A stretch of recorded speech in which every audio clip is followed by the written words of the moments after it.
I sing of arms and a man, he who, exiled by fate, first came from the coast of Troy to Italy, and to Lavinian shores hurled about endlessly by land and sea, by the will of the gods, by cruel Juno's remorseless anger, long suffering also in war, until he founded a city and brought his gods to Latium. From that the Latin people came, the lords of Alba Longa, the walls of noble Rome. Muse, tell me the cause, how was she offended in her divinity? How was she grieved, the Queen of Heaven, to drive a man noted for virtue, to endure such dangers, to face so many trials? Can there be such anger in the minds of the gods? This is how the famous epic of Virgil began. But who was Virgil? And what about the content? Who was Dido and who was Aeneas? To find answers on these questions, I'm here in Belgium. The Aeneid is a known Latin epic poem written by Virgil, but it was really close to not being published, isn't it? Yes, that's right. He has already written a couple of books, but the most famous is the Aeneid. In my opinion, it's the greatest epic of all times, next to the Iliad and Odyssey of Homer, which are absolutely the #1 bestsellers in history. He started writing in 29 BC and it was published in 19 BC, but posthumously, Virgil always said that if he died before the Aeneid was published, they would have to burn it. You said it was published posthumously, so they didn't concede his demands. No, they didn't. Virgil went to Greece in order to revise the Aeneid. In Athens, he met August, the emperor. And then he went back home, but on his trip back, he caught a fever. In the 1st century BC, people weren't immune to the fever, so Virgil died in Brundisium harbor before he arrived in Italy. When August found out about Virgil's death, he demanded Virgil's friends to disregard his wish and publish it, with as few editorial changes as possible. So they did, but the result is that there are still some mistakes in the text or some unfinished verses.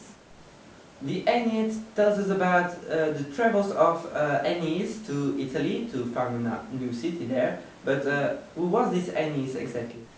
Aeneas was a demigod, because he's the son of the mortal Anchises and the goddess Venus. He had 3 wives. Creusa, his first wife, died in Troy during the Trojan War. When he came in Carthage, he married to Dido, but then he had to go to Italy. There he married Lavinia, whose name he used for the city he founded. The fact that it's also mentioned in Homer's Iliad proves that the person of Aeneas could have a historical truth. Is the Aeneid only about the wanderings of Aeneas to Italy, or are there also some other themes like romance? The epic is built up in 12 books. The last 6 mostly deal with the war against Turnus, his enemy. If you really want to read something romantic, I wouldn't recommend you the Aeneid. The only romantic element appears in the 4th book, where Virgil handles with Dido, the Carthaginian queen. Aeneas plays the main character in his epic poem. The myth says that he was a Trojan demigod, but why did he flee to Troy and what was his destiny? Diane George, who can teach you Greek and Latin, will tell me everything about it.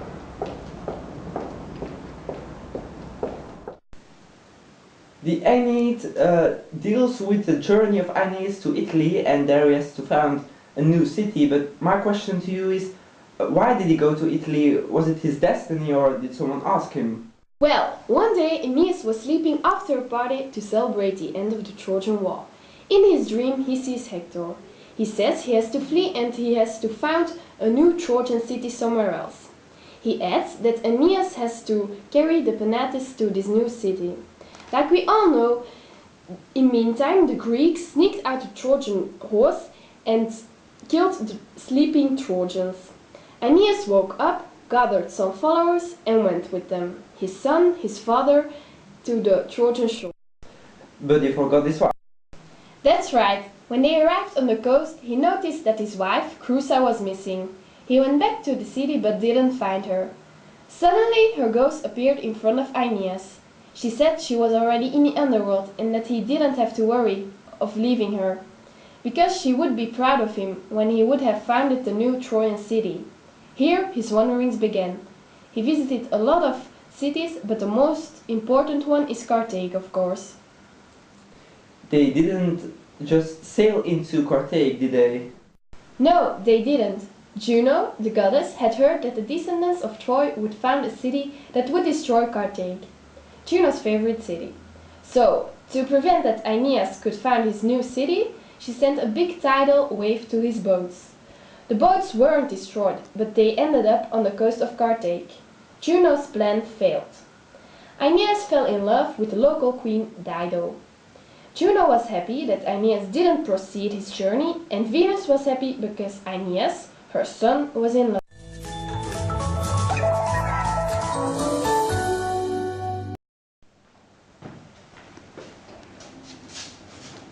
Oh nee, mijn wasmachine is weer kapot.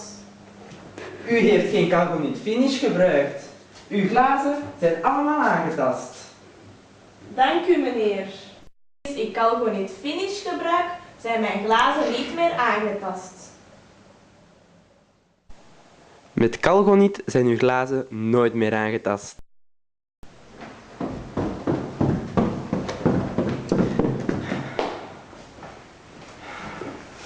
Hoe doe ik mijn frak?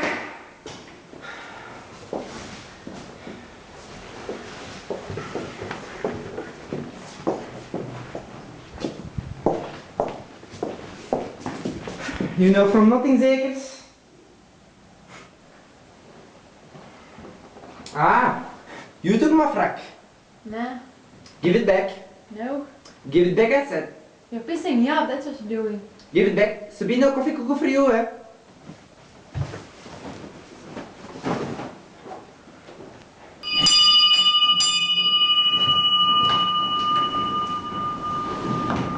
Ah, hier is de laatste, de man van de gezet. Your paper. Thanks, man. Met Belgacom ziet u films waar u wilt, wanneer u wilt. Belgacom neemt u mee.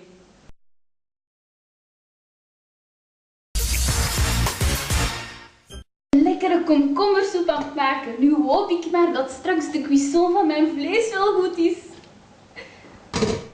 Hier ben ik dan met de lekkere komkommersoep. Alsjeblieft, alsjeblieft, alsjeblieft. Oh nee, ik ben de lepels helemaal vergeten. Oh, wilt u mij even excuseren? Ik ben direct terug. Geen probleem. Maar het ziet er wel lekker uit. Ja, zeer mooi gepresenteerd. En origineel zonder de lepels ook, hè? Ja. Oh, hier ben ik met de lepels. Sorry hoor. Alsjeblieft, alsjeblieft, alsjeblieft, alsjeblieft. Laat het smaken. Maar dat is Zo echt super. lekker hè? Vindt jij de soep lekker? Valt wel mee eigenlijk. Ik lust eigenlijk geen komkommers. Oei. Amai, zeg, die soep, dat zag er echt niet uit. Ekkes, dat was echt degoutant die soep. Gitte, dat is nu echt wel nodig, hè? Allee, geen lepels serveren bij de soep. Bij ons thuis zou het niet waar zijn.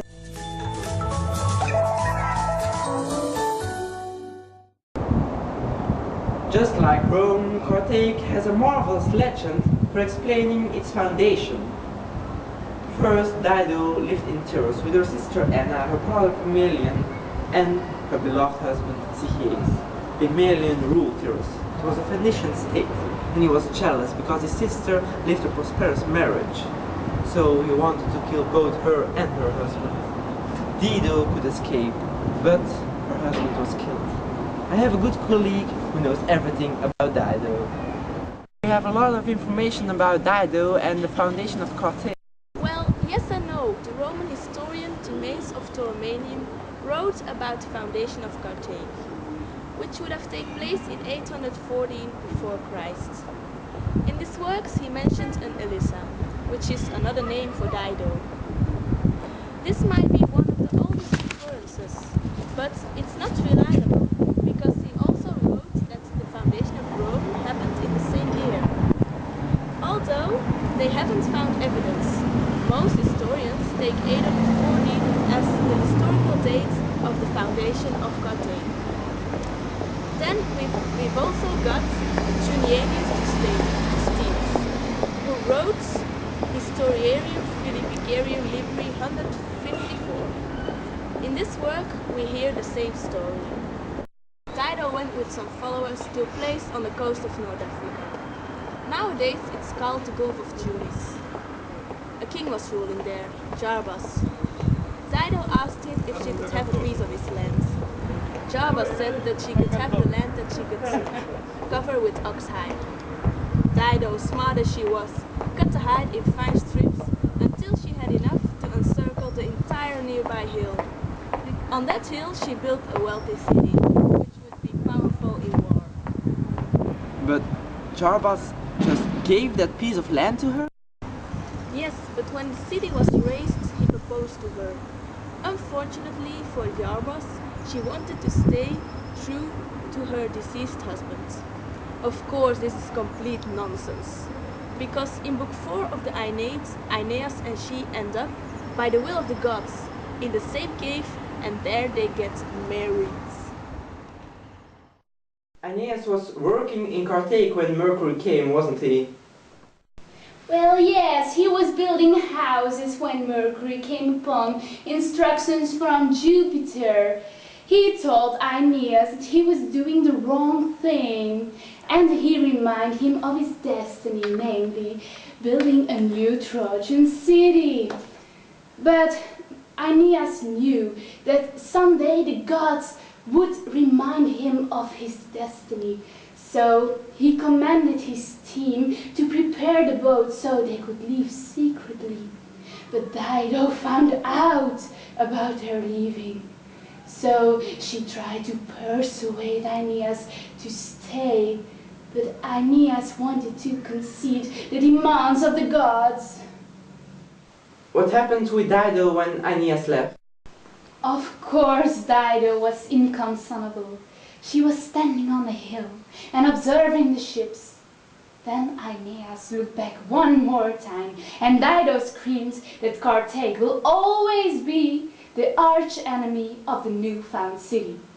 Then she grabbed a knife and stabbed herself to death. Are there any interesting fragments in the second part of the epic poem, or does it only deal with the feat of arms between Turnus and Aeneas? Yes, in book 6, that is where Aeneas meets his father in the underworld. His father tells him about the future and about his city. In this fragment there are a lot of prospective characters like Julius Caesar and August. But the rest of this epic poem is about the battle between Turnus and Aeneas. Eventually Aeneas wins the battle and he may marry Lavinia. Then he founds his own city in Italy. After his death, the number of inhabitants keeps increasing. So that was the chance for Julius to found his own city, and that was called Alba Longa.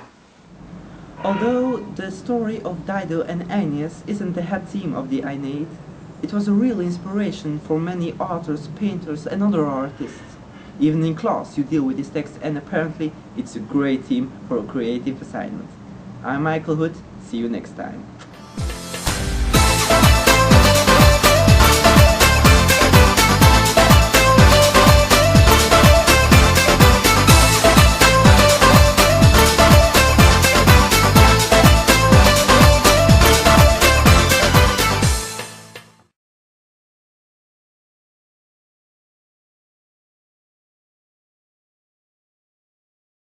No, they didn't. Juno, the goddess, had heard that the No, they didn't. Juno, the goddess, had heard that the descendants of Troy would No, they didn't. Juno, the goddess, had heard that the descendants of Troy. That's right. When they arrived at That's right. When they arrived on the coast.